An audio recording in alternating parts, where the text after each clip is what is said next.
এইটাকে খুলে নিয়ে নিজের দরকার মতো করে দিতে পারবে। ঠিক আছে?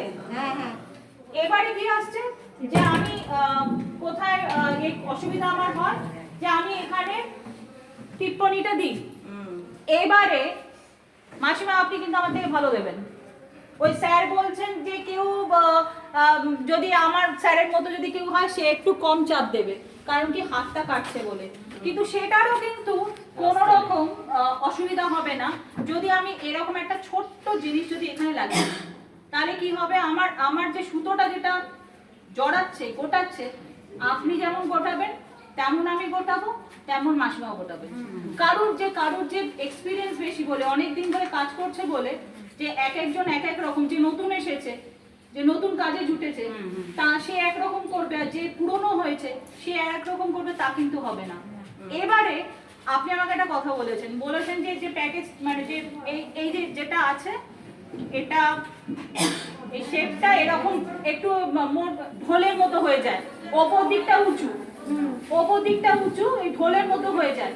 এই ঢোলের মতো ম্যাডাম এই দেখুন, এই যে এক একটা জায়গায় এক এক রকম, এইখানটা উঁচু, এখানটা নিচু, এখানটা উঁচু, এই রকম হতে থাকে। তাহলে এই যে উঁচু নিচু এই রকম যদি হতে যদি থাকে, ব্যালেন্সটা আসছে না, সেটাও একটা কথা। তার থেকেও বড় কথা হচ্ছে আমি যখন এই যে সরাচ্ছি, এটা কে সরাচ্ছে, আমি করছি। তাহলে আপনি যেরকম ভাবে করবেন আমি কিন্তু করতে পারবো না, কারণ আমার অন্তত পক্ষে 10-12টা নষ্ট হলে তবু হয়তো খানিকটা করতে পারবো।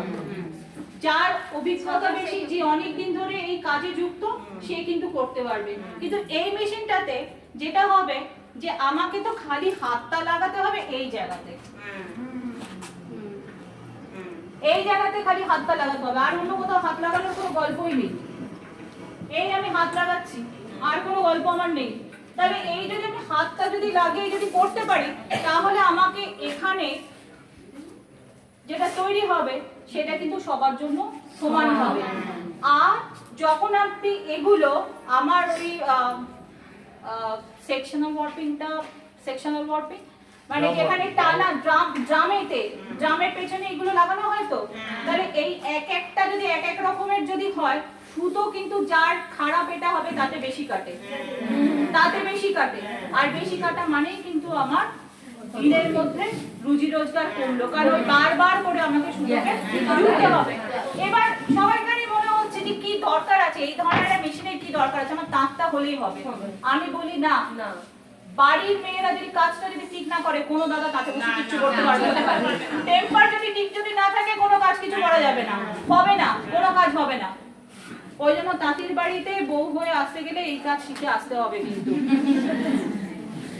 শিখে আসতে হবে, এই যতই যাই বলি জানতে হবে রীতিমতো। এই কথাটা কিন্তু আমার বানানো কথা না, এটা কিন্তু আমি শুনেছি যে তাঁতির ঘরের মেয়ে যদি তাঁতের কাজ যদি না জানে, তাহলে তার বিয়ে হওয়া মুশকিল আছে।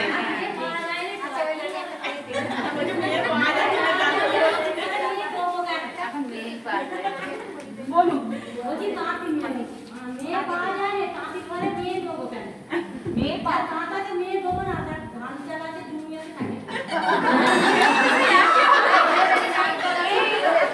এই সমস্যাটা দেখছি কার গলা এটা।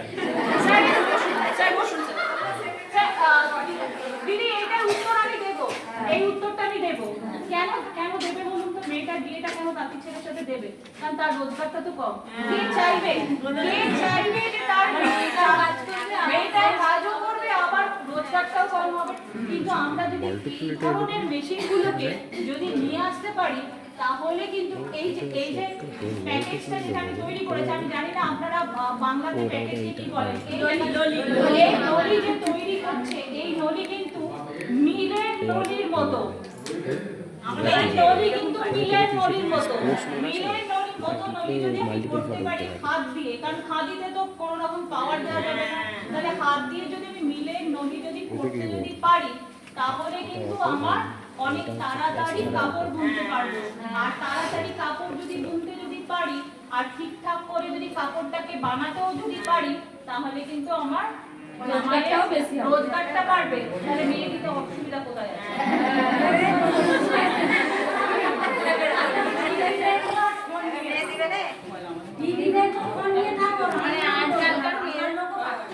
মন্ত্র আছে, ওর মন্ত্র আছে।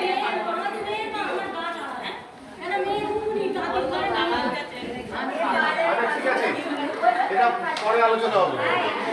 আপনার মেয়ে বিয়েটা আমরা আজ করতে চাই। হ্যাঁ, আপনি বিয়ে দেন। দেবো, আপনাকে দেবো না। সেই মন্ত্র শাশুড়িদেরও দেবো, কিন্তু যাই হোক মজাটা এবার যদি একটু অন্যদিকে যদি নিয়ে যেতে পারি, যে তাহলে আমাকে আমি এমন একটা মেশিন তৈরি করতে পারছি বা মেশিন ব্যবহার করতে পারছি যেটা আমি হাতে ঘোরাবো। তাহলে আমার খাদির যেটা মানে রুল যেটা, যে আমি কোনো রকম ভাবে পাওয়ার লাগাবো না, হাতে করে ঘোরাবো, কিন্তু আমি নদী যেটা তৈরি করব বা ওই টানার যে প্যাকেজটা যেটা তৈরি করব সেটা কিন্তু সম্পূর্ণ মিলের মতো হবে। আর মিলের মতো হলেই তখন কিন্তু আমার সুতো পেছনে ওই একটে গ্রামের মেশিনে সুতো পেছনে কম কাটবে। সুতো পেছনে কম কাটা মানে প্রোডাক্টিভিটিটা বাড়বে, আর সেই সঙ্গে হচ্ছে সবাই একই রকম ভাবে কাজটা করবে। এবার এই হাতের মানে খাওয়া হয়ে যাওয়া বা প্রোডাক্টিভিটি বাড়ানো এই ধরনের চিন্তাগুলোকে করতে করতে করতে করতে কিভাবে এগুলোকে এটা অসুবিধাগুলো দেখে দেখে আমরা বার করেছি যে এই অসুবিধাগুলো আছে, আর সেই অসুবিধাগুলো কিভাবে মেশিন দিয়ে তাড়ানো যায়। কারণ ওই যে যেটা আমাদের নিয়ামক সাহেব, আমরা বলি আর কি রেজিস্ট্রার সাহেব, উনি বললেন যে খালি কলেজে বসলাম আর কলেজে বসে এই সরকারি কলেজে চাকরি করি, এসে দুটো ছেলেকে পড়ালাম, দুটো মেয়েকে পড়ালাম, দিয়ে দিনের শেষে বেরিয়ে চলে গেলাম।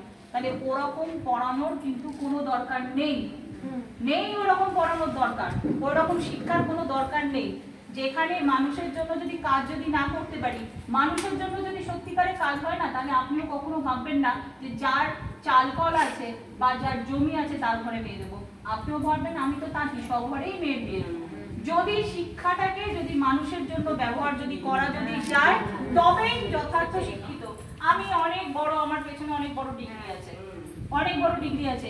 কি বলা হয়েছে স্যারকে, যে স্যার আপনাদের ঘরের লোক, স্যারের কি কিছু ডিগ্রি কম আছে? না, কিন্তু এই লোকটা জানে কিভাবে সেই ডিগ্রির ব্যবহারকে মানুষের জন্য লাগাতে হবে। সেই বোধটার থেকে এই মেশিনটা তৈরি করা হয়েছে। আপনারা দেখুন মেশিনটা চালানো হবে। মেশিনটা যেহেতু ওই সমান যদি না হয় মুশকিল হয়ে যাচ্ছে, তাই জন্য একটু তার মানে অসুবিধা হচ্ছে, তাই জন্য মেজের মধ্যে লাগিয়ে প্রথমবার আমরা চালিয়ে দেওয়ার পরে আপনারা চালাবেন, ঠিক আছে? দেখে নিন মেশিনটাকে।